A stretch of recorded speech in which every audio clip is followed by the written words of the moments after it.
Arpenter tous les jours ces collines en quête d'eau est une tâche quotidienne pour ces femmes éthiopiennes. Alors qu'elle est enceinte de 8 mois, Liku Alemu doit marcher 2 heures pour chercher l'eau du foyer.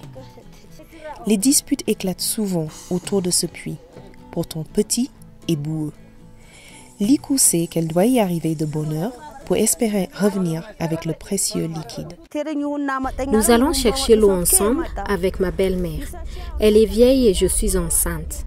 Si je la laisse y aller toute seule, elle n'aura rien car la compétition est acharnée au puits.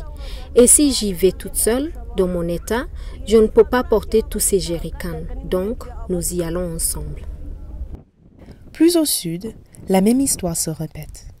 Ces femmes ne se déplacent qu'en groupe. Il serait trop imprudent de marcher seul dans ces champs où des attaques se sont déjà produites. En Afrique, ce sont les femmes et les filles qui sont chargées de trouver d'eau pour les foyers. De ce fait, elles ratent les opportunités de se scolariser ou d'exercer une activité. L'Éthiopie n'est pas un cas isolé.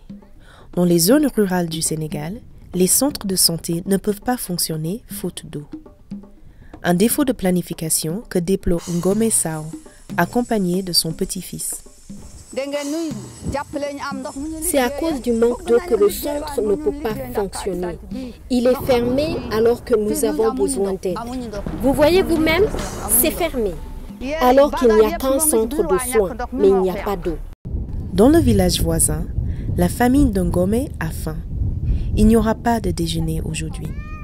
La nourriture est pourtant là, mais il n'y a pas d'eau pour la préparer. C'est là où on stocke l'eau, mais il n'y en a pas. J'ai envoyé ma petite fille traîner d'eau au village de Gandé tôt ce matin et elle n'est pas encore revenue. Mais voilà enfin sa petite fille. La charrette est un bon présage. Elle a pu acheter de l'eau. Le soulagement se lit sur les visages. Pour de nombreux enfants ici, l'école n'est plus qu'un vague souvenir. Trendo, 11 ans, a dû arrêter l'école pour aider sa famille à se fournir en eau. Dans certaines régions d'Afrique, 2 filles sur 3 ne vont pas à l'école. Au lieu de ça, elles vont chercher de l'eau. Dans d'autres villages sénégalais, l'abduction d'eau potable a changé la vie des villageois. Aminata Wade n'en revient toujours pas. Il y a quelques mois encore, elle passait des heures à marcher pour chercher le précieux liquide au puits. À présent, elle produit des vivres qu'elle vend au marché. Avoir cette eau à disposition, c'est très pratique. Nous pouvons laver notre linge, nos ustensiles, nous pouvons cuisiner et faire notre toilette, autant de choses qui posaient problème avant. Ceci n'est pas la seule source d'eau pour beaucoup. Au Burkina Faso, des puits creusés près des villages permettent aux femmes un accès à de l'eau propre pour leurs tâches domestiques. Un accès à une eau propre a également transformé les conditions de vie des éleveurs. Dans le village de Gandé, des milliers de têtes de bétail boivent l'eau pompée d'un puits.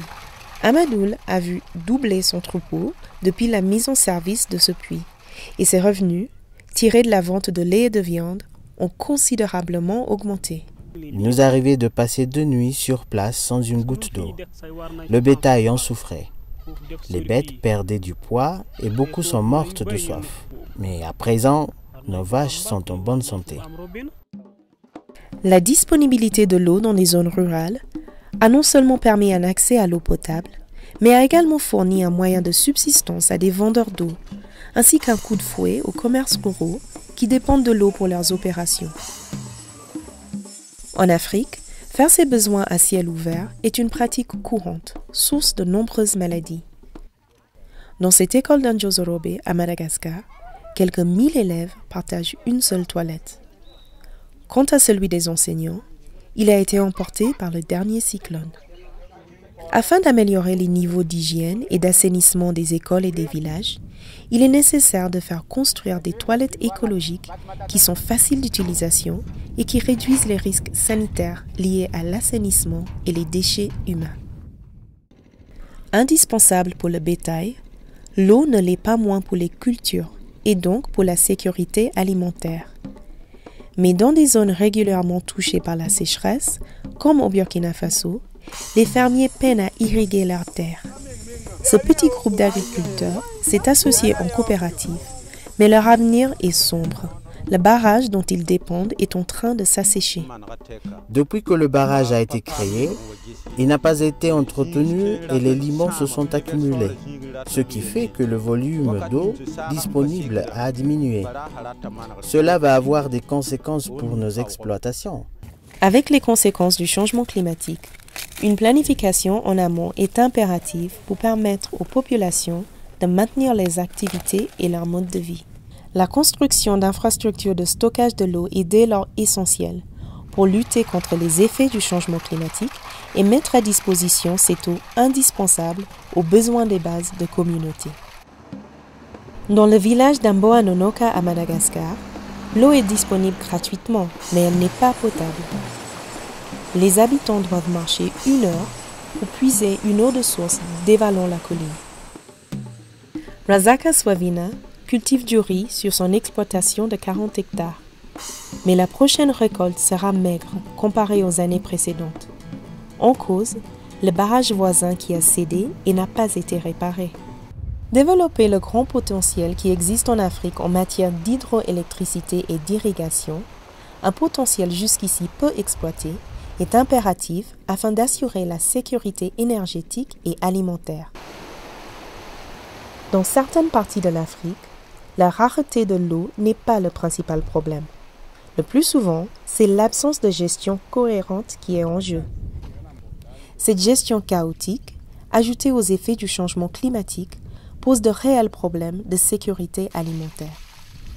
Et cet aspect de gestion intégrée est plus particulièrement accentué sur l'accès à l'eau potable et la sécurité alimentaire.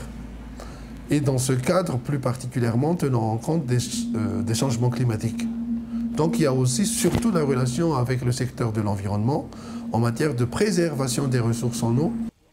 La Banque africaine de développement, avec le soutien des gouvernements du continent, a mis sur pied 2 initiatives complémentaires destinées à améliorer durablement le secteur de l'eau en Afrique.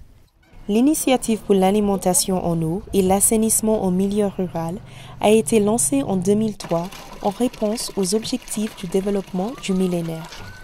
Elle a pour objectif d'encourager et faciliter les investissements durables dans les secteurs de l'approvisionnement en eau et les infrastructures sanitaires en Afrique rurale d'ici 2025.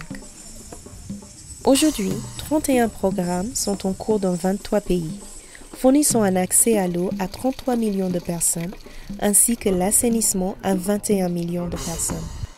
La Facilité africaine de l'eau, une initiative du Conseil des ministres africains de l'eau, vise quant à elle à améliorer la sécurité en eau à travers une meilleure gestion des ressources du continent. La Facilité finance ainsi l'élaboration de projets afin d'attirer les investissements. Pour chaque dollar investi, la Facilité en attire 20 de plus. L'eau est à la croisée des chemins du développement économique, de la santé et de la sécurité alimentaire et énergétique. Mais elle est avant tout essentielle pour la vie. La collaboration de partenaires et des communautés pourra permettre la transformation de la vie de millions d'Africains et assurer une eau potable pour les générations à venir. Clean water means a healthy life for us. Merit young école. Ensemble, nous pouvons changer ça.